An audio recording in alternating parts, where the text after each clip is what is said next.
கெட்டி மேளம் சீரியல்ல இன்னைக்கு என்ன நடக்க போகுதுன்னு பார்க்கலாம். வாங்க வீடியோக்குள்ள போலாம். இந்த குழந்தைய அப்பவே நான் வேண்டான்னு சொன்னேன். கூட்டிட்டு வந்து எவ்வளோ பிரச்சனைன்னு பாருன்னு வீட்ல ஒரே பிரச்சனையா இத பத்தி சும்மா சும்மா பேசிக்கிட்டே இருக்காதீங்கடா. ஸ்டேஷனுக்கு போய் ஏதாவது பண்ணி அவங்கள கூட்டிட்டு வாங்கடாங்கிறாங்க பாட்டி. அஞ்சலி மட்டும் வீட்டுக்கு வராங்க. அஞ்சலிக்கா என்னாச்சு? எங்க அப்பா அம்மா எங்கேன்னு கேட்குறாங்க. அப்பா அம்மாவை ஸ்டேஷன்லயே லாக்கப்ல யாராவது பெரிய மனுஷங்க இருந்தா கூட்டிட்டு வாங்கன்னு சொல்லி அனுப்பிட்டாங்கன்னு அழுகுறாங்க.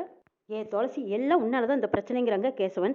கேசவா, உன் மாமனார் பெரிய அமைச்சர் தானே, அவர்கிட்ட பேசி நீ ஏதாவது பண்ணலாமல்லடாங்கிறாங்க பாட்டி. அண்ணே ப்ளீஸ் உங்க அப்பா கிட்ட பேசி ஏதாவது பண்ணுங்க அண்ணேன்னு கெஞ்சுறாங்க. சரி இருங்க பேசி பார்க்குறேன்ட்டு போறாங்க தேவி. போலீஸ் ஸ்டேஷன்ல இன்ஸ்பெக்டர் சொல்றாங்க, இங்க பாருங்க உங்க வீட்டு பொண்ணு போய் ரொம்ப நேரம் ஆச்சு, இன்னும் உங்க வெளியில எடுக்கிறதுக்கான முயற்சி எதுவும் பண்ணல, ரொம்ப நேரமா இன்னும் ஸ்டேஷன்ல இருந்தீங்கன்னா உங்களுக்கு தான் பிரச்சனை அதிகமாகுங்கிறாங்க. என்னங்க இப்படி சொல்றாரு, என்னங்க பண்றதுங்கிறாங்க ராஜேஸ்வரி. கொஞ்ச நேரம் பொறுமையாயிரு, எப்படியும் அஞ்சலி நம்மளை வெளியில கூட்டிட்டு போவாங்க. தேவி அவங்க அப்பாவுக்கு ஃபோன் பண்ணி பார்க்குறாங்க. அவங்க அப்பா ஃபோன் எடுக்கல. என்ன செய்யறது, அப்பா வேற ஃபோன் எடுக்கலையே, இப்போ வெளியில போய் என்ன சொல்றதுன்ட்டு வெளியில வராங்க. அண்ணி அப்பா கிட்ட பேசிட்டீங்களாங்கிறாங்க. பேசிட்டு அவங்கள எப்படியும் வெளியில எடுத்துட்டேன்னு சொல்லியிருக்காருன்னு சொல்லி பொய் சொல்றாங்க. இன்ஸ்பெக்டர் ஸ்ரீகாந்தையும் ராஜேஸ்வரியும் வீட்டு வாசல்ல இறக்கி விட்டுட்டு, பெரிய சார் ஃபோன் பண்ணனாங்க, அவங்கள உங்களுக்கு தெரியும்னு நீங்க என்கிட்ட ஒரு வார்த்தை சொல்லியிருக்க கூடாதா, அவர் கேட்டாருன்னா நானே வீட்டு வாசல்ல கொண்டு வந்து இறக்கி விட்டதா நீங்க சொல்லிருங்க சார், சரி நீங்க வீட்டுக்குள்ள போங்க அப்படின்னு மரியாதையோட அனுப்பிச்சிட்டு போறாங்க இன்ஸ்பெக்டர். அஞ்சலியோட அப்பாவும் அம்மாவும் வீட்டுக்குள்ள வந்ததும் எல்லாரும் பார்த்துட்டு சந்தோஷப்படுறாங்க. அப்பாடா எப்படியோ வீட்டுக்கு வந்துட்டீங்களா, அது வரைக்கும் சந்தோஷம். ஆமா எப்படி உங்களை விட்டாங்கன்னு கேட்குறாங்க. அதான் என்ன நடந்ததுன்னு எங்களுக்கே தெரியலேன்னு கதையை சொல்றாங்க. நாங்கள் ஸ்டேஷனுக்குள்ள தான் இருந்தோம், அப்போ ஒரு ஃபோன் வந்தது இன்ஸ்பெக்டர். அந்த ஃபோனை அட்டன் பண்ணனதும் பதறி போயிட்டு எங்களை உடனே லாக்கப்ல இருந்து வெளியில கூட்டிட்டு வந்து வீடு வரைக்கும் கொண்டு வந்து விட்டுட்டு போறாங்கங்கிறாங்க. தீபாவோட அப்பா சொல்லித்தான் வெளியில விட்டுருக்காங்கன்னு நினைச்சுக்கிட்டு பாட்டி தீபாவுக்கு நன்றி சொல்றாங்க. சாமி மாதிரி உங்க அப்பா இந்த நேரத்துல வந்து காப்பாத்திருக்காங்க, நாங்க உயிர் உள்ள வரைக்கும் அவங்கள மறக்கவே மாட்டோங்கிறாங்க பாட்டி. தீபா யோசிக்கிறாங்க, நான் அப்பாவுக்கு ஃபோன் பண்ணவே இல்லையே, அப்ப நான் சொல்லாம எப்படி இவங்களை வெளியில விட்டுருப்பாங்கன்னு நினைக்கிறாங்க தீபா. தீபா உங்க அப்பாவுக்கு ஃபோன் பண்ணி கொடு, நான் நன்றி சொல்லணுங்கிறாங்க கேசவன். பரவாயில்ல மாமா விடுங்கங்கிறாங்க தீபா. நான் தான் சொன்னனே அந்த குழந்தை நம்ம வீட்டில் வேண்டாம், அதனால நம்மளுக்கு கஷ்டம் வரும்னு யார் கேட்டீங்க அப்படின்னு பேசிட்டு இருக்கும்போது அந்த குழந்தைய எங்கேன்னு ஜாடியா கேட்குறாங்க. அவங்கள அப்படியே கூட்டிட்டு போயிட்டாங்கன்னு சொல்றாங்க. குழந்தைய அவங்க கூட்டிட்டு போயிட்டாங்க, ஆனா இந்த வீடே வெறிச்சோடி கிடக்குது. தியா இங்க இருக்கிற வரைக்கும் சந்தோஷமா இருந்தா. அஞ்சலி அக்காவை கூட்டிட்டு போ, அவ அழுகிற பாருங்கிறாங்க. அக்கா வாக்கா அப்படின்னு கூட்டிட்டு போறாங்க. குழந்தை அந்த வீட்டுல சந்தோஷமா இருந்த நாட்களை எல்லாம் நினைச்சு பார்த்து அந்த வீட்டுல இருக்கிறவங்க எல்லாருமே கவலைப்படுறாங்க. அஞ்சலி துளசி ரூமுக்கு வராங்க. அங்க பொம்மையை வச்சு அழுதுகிட்டு இருக்கிறாங்க துளசி. அக்கா தியா இல்லாம இந்த வீடு வீடாவே இல்லக்காங்கிறாங்க. ஆமா அவ அங்க என்ன பண்ணிட்டு இருக்காளோ, என்ன எப்படி இருக்காளோ, அவ ஞாபகமாவே இருக்குதுன்னு அழுகுறாங்க. அதனால எல்லாமே கெட்டதாவே நடக்குது. இந்த கெட்ட ஜாதகத்தினால இந்த வயசுலயே அப்பா அம்மா போய் போலீஸ் ஸ்டேஷன் போய் கஷ்டப்பட்டிருக்காங்க பாரு. ரியாவும் என்னை விட்டு போயிட்டானா நான் அதிர்ஷ்ட கெட்டவன்னு அழுகுறாங்க. அழுகாத, இது எல்லாத்துக்கும் நீ காரணம் கிடையாது. உன்னோட அத்தையும் மாமாவும் பண்ண அராஜகத்துக்கு நீ என்னக்கா பண்ணுவ, எனக்கு இருந்த நிம்மதியே அந்த பொண்ணு தான், இப்போ என் பொண்ணு என்னை விட்டு போயிட்டாலேன்னு அழுகுறாங்க. சரி வாக்கா கோயிலுக்கு போயிட்டு வரலாங்கிறாங்க. கோயிலுக்கெல்லாம் நான் வரல, என்னோட கெட்ட நேரத்தை யாராலும் மாற்றவே முடியாது, நான் ஒரு அதிர்ஷ்டம் கெட்டவன், நான் ஒரு துரதிருஷ்டசாலி அப்படி சொல்லாதக்கா, சாமி கோயிலுக்கு போயிட்டு வந்தா நிம்மதி கிடைக்குன்னு சொல்லி கூட்டிட்டு போறாங்க அஞ்சலி. அங்க வெற்றி சாமி கும்பிட்டுட்டு இருக்க, கடவுளே என்னோட வாழ்க்கையை எனக்கு சரியா அமைச்சு கொடு, நான் பார்த்தவளை எனக்கு பிடிச்சவளை திரும்பவும் என் கண்ணுல காட்டுங்கிறாங்க. அதே அவர் ஆசைப்பட்ட மாதிரியே அந்த பக்கம் பார்த்தா துளசியும் அஞ்சலியும் வந்து சாமி கும்பிட்டுட்டு இருக்கிறாங்க.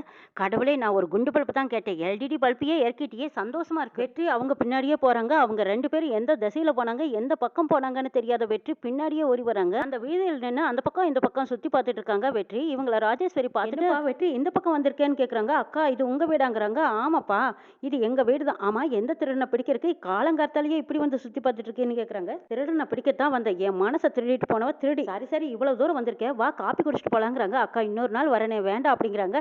அட வாப்பா இது வரைக்கும் வந்துட்டு நீ காப்பி குடிக்காம போறக்கெல்லாம் நான் விட மாட்டேன், நீ வந்தே ஆகணும் வான்னு சொன்னதும் சரின்ட்டு வெற்றி உள்ள வராங்க. வெற்றி வீட்டுக்குள்ள வந்ததும் வீட்டை சுத்தி பாக்குறாங்க. ஆஹா வீடு அழகா இருக்குக்காங்கிறாங்க. அப்படியா சரி இப்படி கோரு, நான் போய் காப்பி எடுத்துட்டு வரேன், சூடா கொண்டு வரேன்ட்டு போறாங்க. பாட்டி பார்த்துட்டு டேய் முருகாங்கிறாங்க. யாரப்பா நீ புதுசா வந்திருக்க, ஆமா உன்னை பழைய படத்துல பார்த்த ராஜ்குமார் மாதிரியே இருக்கிறியே, நீ யாருன்னு கேட்கறாங்க. என்ன பாக்குறக்கு அவ்வளவு பிளாக் அண்ட் ஒயிட்டாவா தெரியுறேன், சரி என்ன ஆசீர்வாதம் பண்ணுங்க பாட்டின்னு வெற்றி ஆசீர்வாதம் வாங்கிக்கிறாங்க பாட்டிக்கிட்ட. ராஜேஸ்வரி உள்ள வந்து பார்க்கும்போது துளசி காப்பி போட்டுட்டு இருக்காங்க. அடடே ரொம்ப நல்லதா போச்சு, என்னோட ஃப்ரெண்ட் ஒருத்தன் வந்திருக்கான், அவனுக்கு ஒரு டம்ளர் காப்பி கொடுங்கிறாங்க. சரிங்கிறாங்க துளசி. எப்பா அவனுக்கு கல்யாணம் ஆயிடுச்சான்னு பாட்டி கேட்கறாங்க. இன்னும் இல்லைங்கிறாங்க. அடே அப்பா நீ ஒன்றும் கவலைப்படாதப்பா, இந்த ராஜகுமாரனுக்கு ஏத்த ராஜகுமாரி இன்னும் பிறக்காமலா பிறந்திருப்பா, சீக்கிரம் உனக்கு கல்யாணம் ஆயிடும், நீ நல்லா இருங்கிறாங்க. காலங்கார்த்தால நல்ல வாக்கு கொடுத்துருக்கீங்க பாட்டி, ரொம்ப சந்தோஷமா இருக்குதுங்கிறாங்க. அந்த நேரம் வெற்றிக்கு ஒரு ஃபோன் வந்துருது. பாட்டி ஒரு முக்கியமான கால், நான் பேசிட்டு வந்துடுறேன்னு சொல்லிட்டு வெளியில போறாங்க. துளசி காப்பி எடுத்துட்டு வந்து வெயிட் பண்றாங்க. தம்பி அங்கதான் இருக்கான், அவன் வரட்டு கொடுத்துட்டே போங்கிறாங்க. சரிமான்ட்டு வெயிட் பண்ணிட்டு இருக்காங்க துளசி. அம்மா ஆஃபீஸ் போறதுக்கு எனக்கு கொஞ்சம் டேட் ஆயிடுச்சு அப்படிங்கிறாங்க. சரி அப்போ அந்த தம்பி போன்ல பேசிட்டு இருக்கு, நான் வந்தா கொடுத்துக்கிறேன்னு சொல்லி காப்பியை வாங்கிக்கிறாங்க. வெற்றி பேசி முடிச்சதும் வந்து காப்பியை வாங்கி குடிக்கிறாங்க. காப்பியை குடிச்சு பார்த்த வெற்றி அக்கா யாருக்கு இந்த காப்பியை போட்டதுன்னு கேக்குறாங்க. ஏப்பா நல்லா இல்லையான்னு கேக்குறாங்க ராஜேஸ்வரி. அக்கா டெய்லி இந்த காப்பியை குடிக்கிறவங்க அதிர்ஷ்டசாலி, அவ்வளவு சூப்பரா இருக்குங்கிறாங்க. நான் கிளம்பட்டுமா, லேட் ஆயிடுச்சுங்கிறாங்க. சரிப்பா போயிட்டு வா, எப்ப இந்த பக்கமா வந்தீங்கனாலும் நீ நம்ம வீட்டுக்கு வந்துட்டு தான் போகணுங்கிறாங்க. சரிக்கா கண்டிப்பா வரேன் அப்படின்னு சொல்லிட்டு பாட்டிக்கிட்டையும் ராஜேஸ்வரி கிட்டையும் சொல்லிட்டு வெற்றி கிளம்பி போறாங்க. கிச்சன்ல இருந்து வெளியில வராங்க. என்னம்மா உன் ஃப்ரெண்டு கிளம்பிட்டாராங்கிறாங்க. அவன் காப்பி குடிச்சதும் கிளம்பிட்டாங்கிறாங்க. என்னம்மா உன்னோட ஃப்ரெண்டுன்னு சொல்ற, ஆனா சின்ன வயசு மாதிரி இருக்கேங்கிறாங்க. ஆமாண்டி, அவனை பாக்குறதுக்கு சின்ன வயசா தான் தெரியல, ரொம்ப பெரியவன், ரொம்ப நல்லவாங்கிறாங்க. சரிம்மா நான் ஆபீஸ் கிளம்பி போயிட்டு வரேன்ட்டு போறாங்க.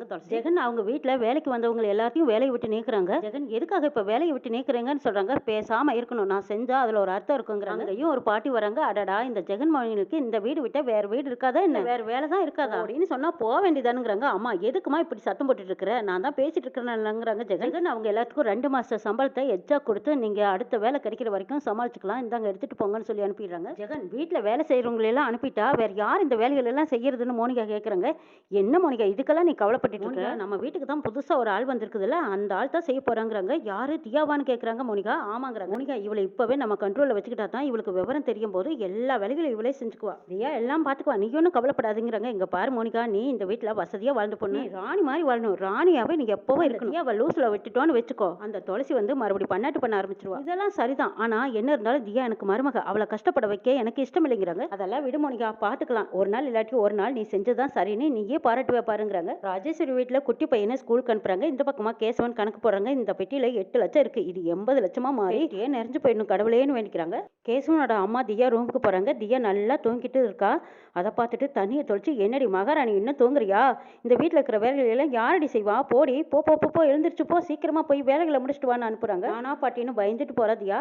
கவிதா அத்தையை கூப்பிடுன்னு ஸ்ரீகாந்த் கூப்பிடவும் அத்தை வராங்க. என்னங்க கிளம்பியாச்சா, எதையும் மறக்கலையில, சரி போயிட்டு வாங்கன்னு சொல்லிட்டு போறாங்க. பாட்டி சிவராமனை கூப்பிட்டு, சிவராமா அந்த பையன் வந்து 2-3 நாள் ஆச்சு, அந்த பையனை பத்தி ஏதாவது விசாரிச்சியா, எப்படிப்பட்டவன் என்னங்கிறத நீ விசாரிச்சு பார்ப்பாங்கிறாங்க. அஞ்சலி விஷயத்துல அவசரப்பட வேண்டாம், நம்ம கொஞ்சம் ஆறாமரை உட்காந்து யோசிக்கலாங்கிறாங்க. அப்படி நிதானமா இருந்தா அஞ்சலி வாழ்க்கையை கோட்டை விட்டுருவோன்னு கேசவன் சொல்றாரு. எங்க அத்தை சொல்றதுல என்னங்க தப்பு இருக்கு, துளசி விஷயத்திலே கண்ணு முன்னாலேயே என்னென்னமோ நடந்துருச்சு, அதனால அஞ்சலி விஷயத்துல நம்ம கொஞ்சம் கவனமா தான் இருக்கணுங்கிறாங்க. கவிதா எனக்கு டைம் ஆயிடுச்சு, நான் கிளம்புறேன், நல்ல இடமா இருந்தா கட்டி கொடுக்கலாம், இல்லைன்னா பொறுத்து பேசிக்கலான்ட்டு போறாங்க. துளசி ஆபீஸ்க்கு போறேங்கிறாங்க. ஆபீஸ்க்கு அங்க இருக்குங்கிறாங்க. ஆமா ஸ்ரீகாந்தோட ஆபீஸ்க்கு தான் போறேன், வீட்லயே கொஞ்சம் இருந்தா எனக்கு ஒரு மாதிரியா இருக்குங்கிறாங்க. அந்த ஆபீஸ்க்கே போனா ரியா எப்படி இருக்கான்னு தெரிஞ்சுக்கலாங்கிறாங்க. அக்கா திரும்பவும் அந்த ஆபீஸ்க்கு போய் தான் ஆகணுங்கிறாங்க. ஆமா அஞ்சலி நான் போய் தான் ஆகணும், அப்பதான் நான் மறுபடியும் ரியாவை பார்க்கணும் போல இருக்குங்கிறாங்க. வீட்டுக்குள்ள இருக்கிறது எனக்கு ஒரு மாதிரியா இருக்கு, பிடிக்கவே இல்லை, ஆபீஸ்க்கு போயிட்டு வந்தாவது அங்கேயாச்சும் ரியாவை பார்க்கலாம்ல, உனக்கு ஆபீஸ்க்கு போனா தான் நிம்மதினா நீ போன்னு சொல்லிடுறாங்க சிவராமன். சரிக்கா நான் அங்கதானே போறேன், வா உன்னை டிராப் பண்ணிட்டு போறேன்னு கூப்பிடுறாங்க. அஞ்சலி குழந்தைய 10 மாசம் சுமந்து பெத்தவ மட்டும் தாய் இல்ல, அவளை மனசுல சுமந்துக்கிட்டு வளர்த்துறா பாருங்க, அவளும் தாய் தான். துளசிக்கு அப்படியே பிறந்ததுங்கிறாங்க. ஆமா துளசி மனசார அந்த குழந்தைக்கு தாய் ஆயிட்டாங்கிறாங்க. அவளை அம்மாவா தான் பார்க்கிறா, 2 பேர்த்தையும் பிரிக்க முடியாத ஒரு பந்தம் உருவாயிருச்சு. சிவராமா இங்க வந்துட்டு போன பையனை பத்தி விசாரிப்பா, எனக்கு என்னமோ நம்ம எல்லா பிரச்சனைக்கும் அந்த பையன் நம்ம பக்க பலமா இருப்பான்னு எனக்கு தோணுதுங்கிறாங்க. சரிம்மா விசாரிக்கிறேங்கிறாங்க சிவராமா. ஐயா மெல்ல மெல்ல ஸ்டிக் வச்சு நடந்து வந்துட்டு இருக்காங்க. அங்க கேசவன் வேணும்னே ஜூஸை கொட்டிட்டு இங்க வாடி வந்து இதை தொட வாங்குறாங்க. எனக்கு தெரியாது அங்கிள்ங்கிறா பாப்பா. என்னடி தெரியாது, இந்த துணியை போட்டு தொடைன்னு சொல்லி கொடுக்குறாங்க பாட்டி. கொடுமைப்படுத்துறாங்க. அம்மானு சத்தம் போடுற, என்னடி அம்மா, ஏண்டி சொல்றமல்ல செய்யடி அப்படின்னு குழந்தைய கஷ்டப்படுத்துறாங்க. இங்க பாரு நான் சொல்ற மாதிரி நடந்துக்கிட்டா இந்த வீட்டுல நீ சந்தோஷமா இருக்கலாம், இல்லைன்னு வச்சுக்கோ அப்படின்னு சொல்லிட்டு காதை மறுக்கிறாங்க. கேசவா வழியில துடிக்கிறா. என்னடி அப்படி பாக்குற என் மூஞ்சிய, என் மூஞ்சியில என்ன பொம்மை படமா ஓடுது, தொடடி தொட அப்படின்னு மிரட்டுறாங்க. தொடச்சிட்டு குட்டி பாப்பா கேசவனை பாக்குறாங்க. என்ன பாக்குற, பாட்டி சொல்றாங்கல்ல போய் வீடெல்லாம் தொடப்போங்க, வாடி வீடெல்லாம் தொடக்கலாம், அதுவே தொடச்சதை தொடக்காத வான்னு கூட்டிட்டு போறாங்க. சூப்பரா பண்ணிரா பாருங்கிறாங்க. ஆமாண்டா நான் சொன்னா பணியாம இருப்பாளாங்கிறாங்க. ஆமாமா உன்னால முடியாது ஏதாவது இருக்காங்கிறாங்க. அங்க தடத்துல துளசிக்காக வெயிட் பண்ணிட்டு இருக்காங்க. தலைவா நீ இங்க வெயிட் பண்றது தெரிஞ்ச அண்ணி வேற ரூட் மாத்திருப்பாங்களாங்கிறாங்க. ஏன்டா வர்றதே ஒரு பஸ், அது எப்படி வேற ரூட் மாறி, தலைவா இன்னொரு ஐடியா, இந்த ரூட்லயே பஸ் எப்பவும் வர மாதிரி நம்ம தலைவர்கிட்ட பேசி ஒரு பஸ் ரெடி பண்ணிக்கலாம், அந்த பஸ்ல அண்ணி வருவாங்கல்ல. தலைவா இவனை கூட வச்சிருந்தா பெரிய ஆபத்து, பேசுறத பார்த்தா உன்னை பஸ் கண்டக்டர் ஆக்கி விட்டாலும் விட்டுருவான் போல இருக்கு. அந்த பக்கம் துளசி மெல்ல மெல்ல சோகமா வந்து பஸ் ஸ்டாப்ல நிக்கிறாங்க. அடடா தலைவா அங்க பாருங்க அண்ணி வந்துட்டாங்க, போங்க தலைவா போய் பேசுங்கன்னு சொல்றாங்க. ஸ்ரீ துளசி பக்கம் போய் நின்னதும் தன்னையும் அறியாம இதயம் வேகமா துடிக்கிட்டு தன் இதயத்தை பிடிச்சிட்டே நிக்கிறாங்க. துளசி திரும்பி பாக்குறாங்க. துளசியும் வெற்றியும் ஒருத்தருக்கு ஒருத்தர் பாத்துக்கிறாங்க. என்ன நடக்குதுன்னு நாளை பார்க்கலாம்.